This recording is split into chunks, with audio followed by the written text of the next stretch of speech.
집중 분석 이슈타임 시간입니다. 오늘은 이데일리 이정훈 기자와 함께 이야기 나눠보도록 하겠습니다. 안녕하십니까? 안녕하세요. 자, 먼저 오늘 이슈와 관련한 뉴스부터 화면으로 만나보시겠습니다. 네, 연합뉴스 기사인데요. 트럼프 재선 고지 출정, 피말리는 본선 예고라는 제목입니다. 오는 11월 3일 미국 대선이 이번 주 공화당 도널드 트럼프 대통령과 민주당 조 바이든 후보 간 양자 구도를 공식 확정하고 본격적인 선거전 체제에 돌입한다. 민주당이 지난 17일부터 20일 전당대회에서 바이든을 후보로 선출한 데 이어 이번엔 공화당이 24일부터 27일까지 전당대회를 열어 트럼프 대통령을 당의 후보로 공식 지명하는 절차를 진행한다라는 내용입니다. 자, 미국 대선을 70여일 남겨두고 있는 가운데 지난주에 민주당 전당대회가 열렸고 이번 주에는 공화당 전당대회가 예정돼 있습니다. 자, 미국 대선 전국이 금융시장 또 주식시장에 미칠 영향에 대해서 점검해 보도록 하겠습니다. 자, 일단은 우리 경제방송, 증권방송인데 이제 정치 얘기를 한다는 게 좀 어색할 수도 있어요. 근데 미국 대선이 그만큼 금융시장이나 주식시장에 영향을 미치기 때문일 거라고 이제 생각이 되는데요. 어떤 영향이 있을지, 그러니까 전반적으로 어떤 영향을 미치는지 간략하게 좀 정리를 먼저 할까요? 예, 뭐 정치 얘기라기보다는 정책 얘기가 되겠죠. 정책 얘기가 되겠군요. 예, 그래서 전당대회라는 게 이제 영어로는 내셔널 컨벤션이라고 하는데요. 그래서 이 컨벤션 효과라는 말이 있지 않습니까? 그래서 이 전당대회를 열 때마다 그 대선 후보의 지지율이 올라가거나 떨어짐으로써 사실은 향후에 트럼프가 당선될 것인지 바이든이 당선될 것인지 그 지지율 차이로 확인할 수 있는 게 바로 이 전당대회에서의 흥행 여부거든요. 그래서 전당대회에서 공화당이 유리하게 더 흥행을 끄느냐 아니면 인기를 끄느냐 아니면 민주당이 더 많은 각광을 받느냐 주목을 받느냐가 사실 향후 11월 3일, 그러니까 지금 한 70일 정도 남았거든요. 70일 남은 미국 대선의 판도를 가늠해 볼 수 있는 그 결정적인 기간이 바로 이 전당대회 기간이다라는 점 의미가 있겠고요.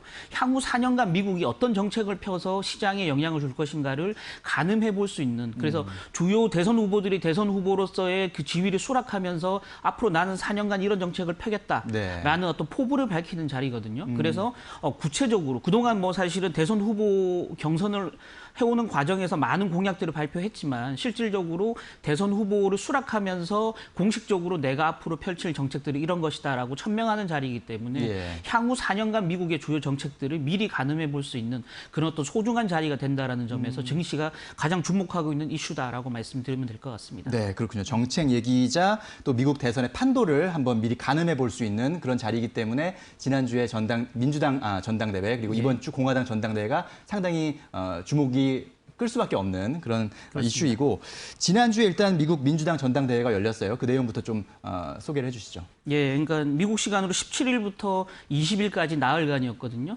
그다음에 이제 이번 주에 그 공화당은 이제 또 나흘간 일정. 그래서 지금 2주에 걸쳐서 민주당 공화당이 이제 지속적으로 전당대회를 여는데요. 네. 지금 그 마지막 날인 20일 날 대의원 그 전체 과반수 이상을 찬성을 확보함으로써 조 바이든 후보가 민주당의 공식 대선 후보로 최종 확정되는, 뭐 사실은 시장은 다 알고 있었지만 그렇죠. 최종 확정되는 그런 어떤 그 이벤트가 20일에 있었고요. 네.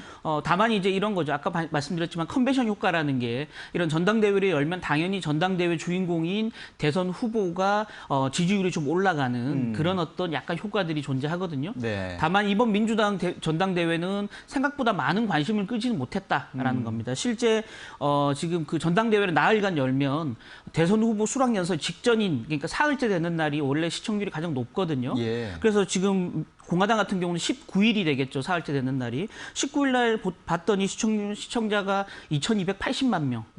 4년 전에 힐러리가 대선 후보가 될 때는 2,440만 명이었으니까 네. 실제 시청률 자체가 시청자 수가 한 10% 이상 감소를 했거든요.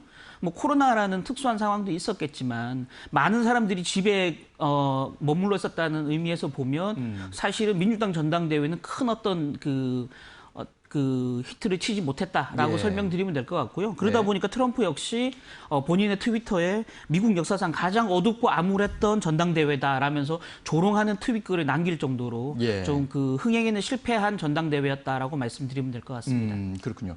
여론조사 결과에서도 바이든이 그렇게 주목받지 못했다라는 결과가 나왔다면서요? 예, 그렇습니다. 지금 여론조사 기관인 엑시오스가 그 네티즌들한테 물었습니다. 그래서 그 SNS 상에서 가장 많이 언급됐던 인물들이 누구냐, 민주당 전당대회 기간 중 하고 물었더니 760만 명이 미셸 오바마라고 얘기했어요. 주인공은 사실은 바이든인데 예. 760만 명이 미셸 오바마를 얘기했고요. 바이든이라고 얘기한 사람은 140만 명에 불과했다. 한 4분의 1도 안 되는 숫자였다라는 거고요. 오히려 미셸 오바마 남편인 전 대통령이죠. 버락 네. 오바마가 150만 명이니까 바이든보다도 오바마 부부가 훨씬 많은 주목을 받았다라는 거고요. 심지어는 그 반대 진영에 있는 트럼프가 140만 명의 표를 받았으니까 트럼프와 바이든이 동시에 언급될 정도로 사실 바이든의 존재감은 굉장히 떨어졌던 그런 전당대회였다라고 볼 수 있을 것 같습니다. 그렇군요. 지난주 민주당의 전당대회 사실은 이제 바이든을 띄워주기 위한 어떤 그런 행사였을 텐데도 불구하고 실제로 그 관심을 크게 받지 못한 좀 어떻게 보면 바이든으로서는 약간 굴욕의 시간이었지 않나라는 생각도 드는데요. 네, 그렇습니다. 그나마 뉴욕 증시에는 좀 우호적으로 작용했다라는 평가가 좀 있었던 것 같은데요. 네, 그렇습니다. 뭐 지난주 뭐 아시겠지만 한두 차례 정도 밸류에이션 부담감으로 뉴욕 증시가 조금 큰 폭으로 좀 빠지는 뭐 그런 약간 흔들림의 양상도 있었지만 네. 대체적으로는 주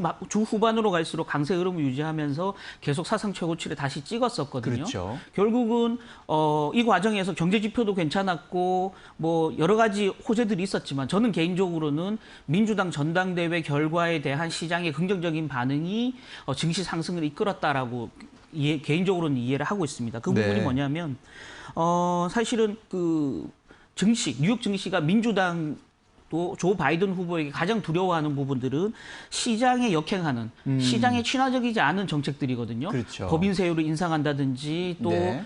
많은 비용을 초래하는 오바마 케어를 다시 도입한다든지 또는 IT 기업들을 옥죄는 반독점 법을 강화한다든지 이런 부분들이 시장에 굉장히 악재로 작용할 수 있다는 게 증시의 가장 큰 부담이었는데 네. 실제 지난 민주당 전당대회에서 가장 큰 화두는 보니까 이런 정책들은 거의 언급되지 않았다라는 거고요. 오히려 아까도 말씀드렸지만 화제의 인물이었던 오바마 부부가 나와서 트럼프 대통령을 직접 공격하는 이런 부분이 가장 큰 이제 민주당 전당대회 관심사였고요. 또 정책적인 부분에서 보면 사회 정의 실현, 빈부격차, 또 환경 문제 이런 부분이 가장 큰 화두였거든요. 이런 부분에서 보면 오히려 시장에는 호의적인 어떤 영향을 줄 수 있다라는 거죠. 왜냐하면 환경 문제, 향후에 이제 친환경 정책이라든지 신재생 에너지 부분이라든지 이게 민주당이 강화할 부분이거든요. 네. 이런 부분들이 오히려 시장에서 더 부각이 됐다라는 측면에서 보면 증시에는 악재가 아니고 호재로 작용했다라고 좀 보여지는 상황입니다.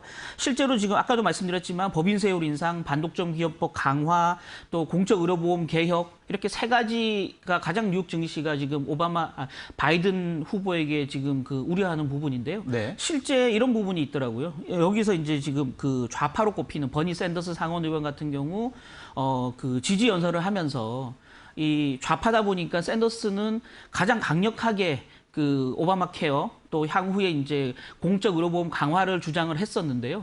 지금 이제 바이든은 그동안 전 국민 의료보험은 반대를 했고 오바마 케어를 조금씩 늘려가자 이런 네. 점진적인 그 헬스케어 그 개혁 정책을 폈는데요. 샌더스가 여기 오히려 지지하는 입장을 보였습니다. 기업 측면에서 보면 굉장히 좀 호의적인 뉴스였기 때문에 네. 시장에는 긍정적으로 좀 작용했다라고 이해하면 될 것 같습니다. 그렇군요. 정당대회가 이제 그 정책을 확인할 수 있는 그런 중요한 이벤트인데 여기서 그동안 시장이 우려했던 반시장적인 그런 어떤 정책들을 강조하지 않았다는 점, 그런 점들이 오히려 시장에 긍정적으로 해석되는 부분이었다라고 말씀해 주셨고, 자, 이번 주에는 이제 공화당이 24일부터 27일까지 전당대회를 열죠. 네, 그렇습니다. 그 전당대회 기간 나흘 내내 트럼프가 지금 그 전면에 등장해서 그 흥행을 계속 좀 시도할 가능성이 굉장히 크고요. 네. 특히나 이제 현직 대통령의 재임 선거에서 이례적으로 27일 날 백악관 내에서 후보 수락 연설을 하겠다라고 얘기했거든요. 그런 면에서 보면 시장의 관심을 일단 굉장히 끈다는 측면에서 이번 공화당 전당대회는 민주당보다는 훨씬 더 시장의 관심을 시장의 주목을 받는 그런 이벤트로 작용할 가능성이 크다라고 볼 수 있을 것 같습니다. 네, 트럼프 대통령이 민주당의 전당대회를 놓고 뭐 미국 역사상 가장 어둡고 암울했던 전당대회라고 조롱했던 것을 생각해 보면 트럼프는 이번 전당대회에서 정말 혼신의 힘을 다 쏟아붓지 않을까라는 생각이 들긴 하는데 어떤 전략을 쓸 것으로 예상하십니까? 예, 저는 개인적으로는 그러니까 트럼프의 전략은 지금까지도 그랬지만 앞으로 내가 재임을 하면 어떤 정책을 쓸 것이다라는 언급을 거의 안 했습니다. 왜냐하면 본인이 쓸 수 있는 카드를 거의 다 썼거든요. 네. 최고 35%였던 법인세율을 21%까지 낮췄다 보니까 지금같이 재정이 많이 들어가는 상황에서 이걸 더 낮출 수는 없거든요. 세수가 워낙 많이 줄어들다 보니까.